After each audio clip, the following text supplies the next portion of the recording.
Na verdade, o objetivo da nossa apresentação é discutir o papel do transplante na mielodisplasia, considerando que é a única terapêutica efetivamente curativa na mielodisplasia, a despeito de todas as drogas mais novas que nós temos hoje.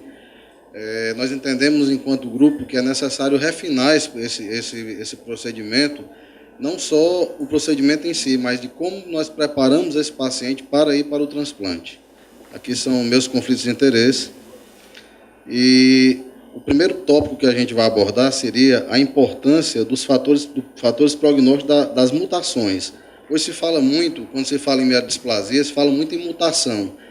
E às vezes a gente tem a sensação de que, quando está discutindo isso, muitas pessoas refutam essa discussão, porque, na maioria das vezes, está fora do dia a dia de nós todos, inacessível à maioria dos serviços.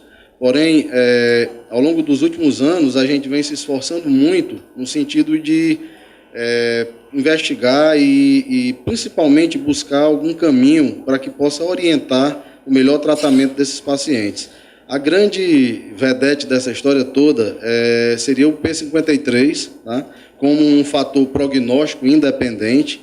Então, em termos, o P53 pode ser feito de duas formas, através da imunistoquímica ou através da análise molecular. A imunistoquímica mais simples, porém, muitas vezes indisponível na maioria dos serviços.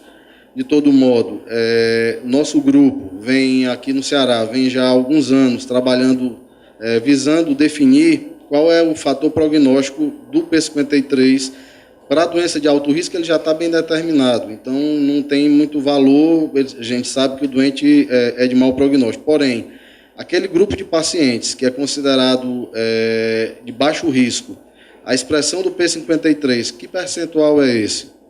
Então, nós temos encontrado, e isso bate com os dados da literatura, na faixa de 13% da expressão do P53 nos pacientes de baixo risco. Então, seria uma subpopulação em que a gente não poderia ter uma conduta, a princípio, só conservadora, ou que, pelo menos, a gente deveria olhar esses pacientes com mais cuidado, em termos até de oferecer o transplante mais precocemente.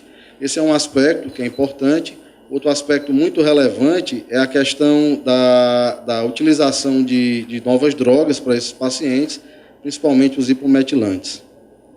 Nós temos um trabalho que está na revista do Congresso, na revista da AMB, que vocês todos receberam, que a gente discute os fatores prognósticos em pacientes que transplantaram e o que aconteceu com a expressão do P53 para esses pacientes. Esse trabalho foi publicado esse ano na BBMT e é bem interessante porque ele discute dois pontos que são muito relevantes, que seria a doença minimamente identificável.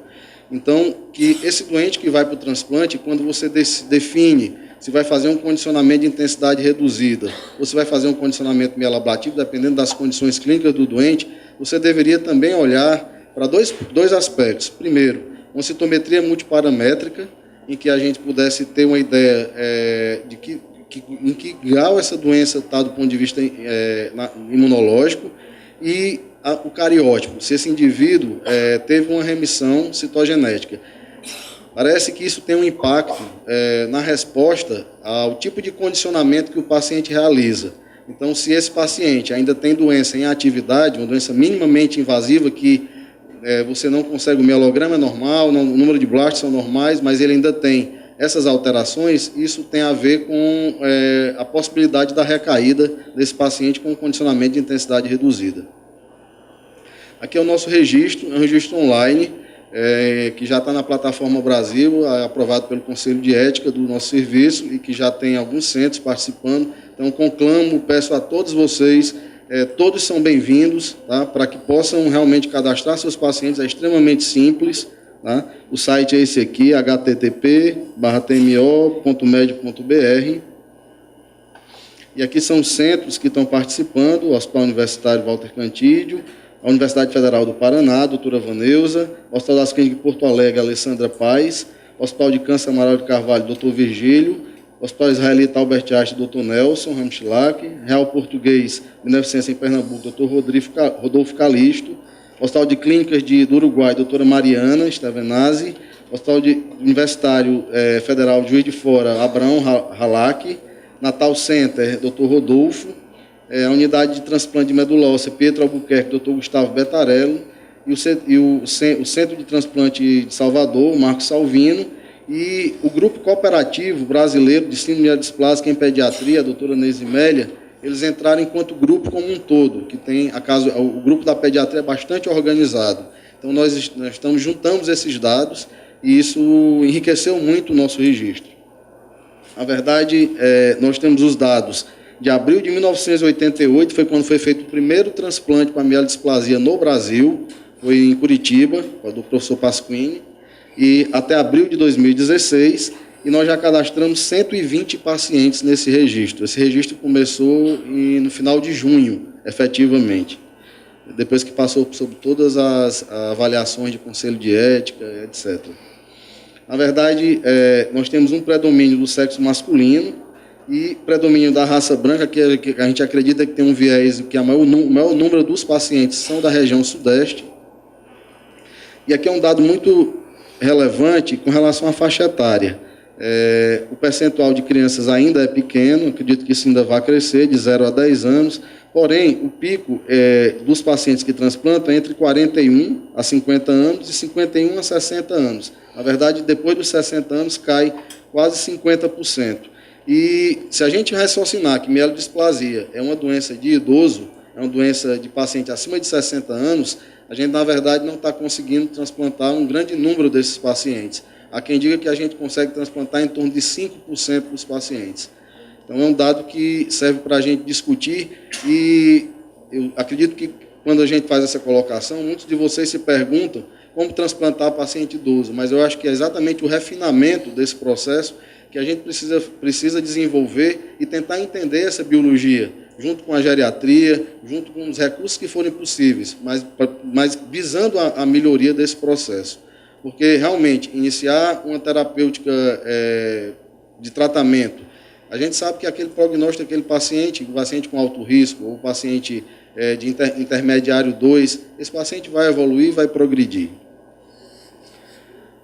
Um dado muito interessante, o IPSS é a estratificação de risco mais antiga e tem já o RPSS, que foi a revisão desse IPSS, mas observem o seguinte, que o IPSS nós temos na nossa casuística 51% dos pacientes que foram para o transplante, mas que não foram estratificados pelo IPSS.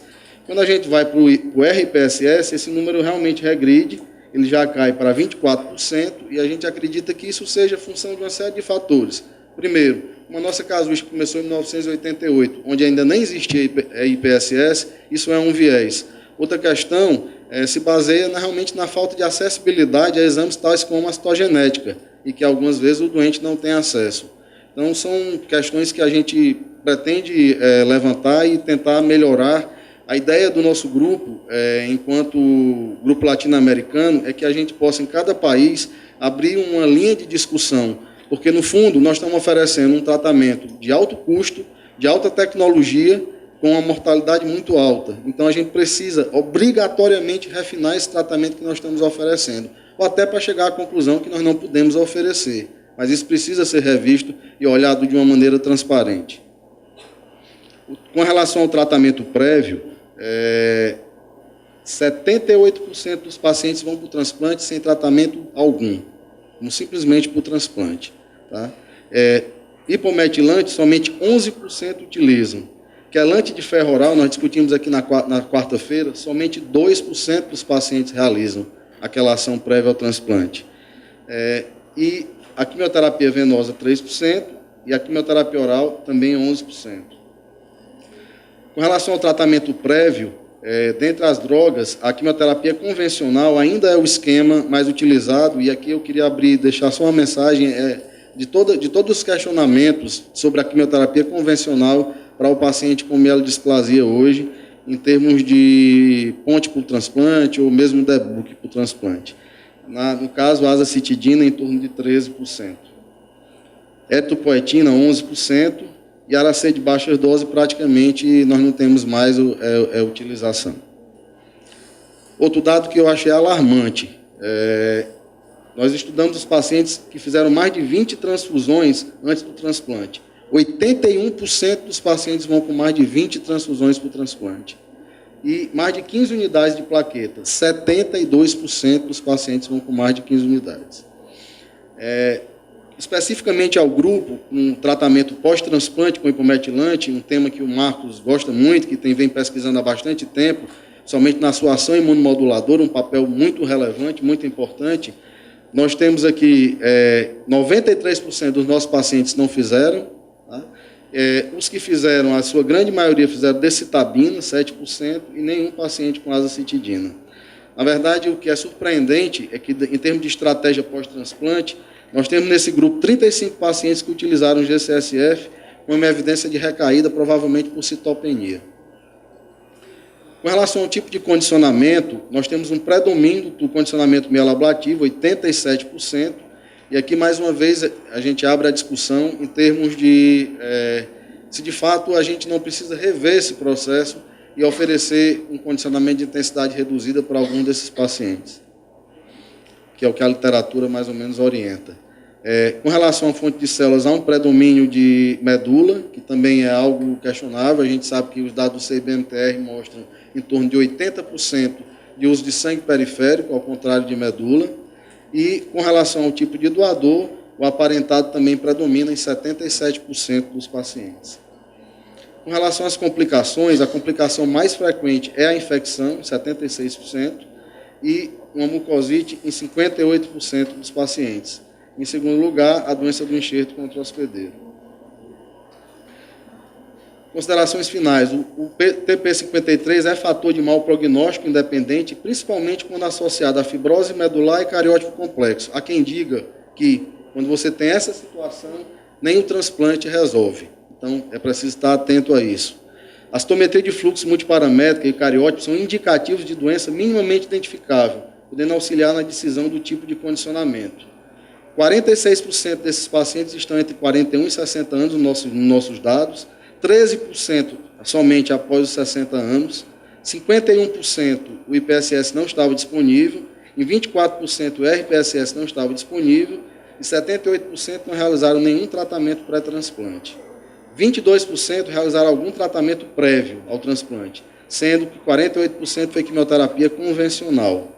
Somente 13% utilizaram hipometilante. Um elevado número de transfusões, como eu já citei, somente 7% desses pacientes realizaram hipometilante pós-transplante.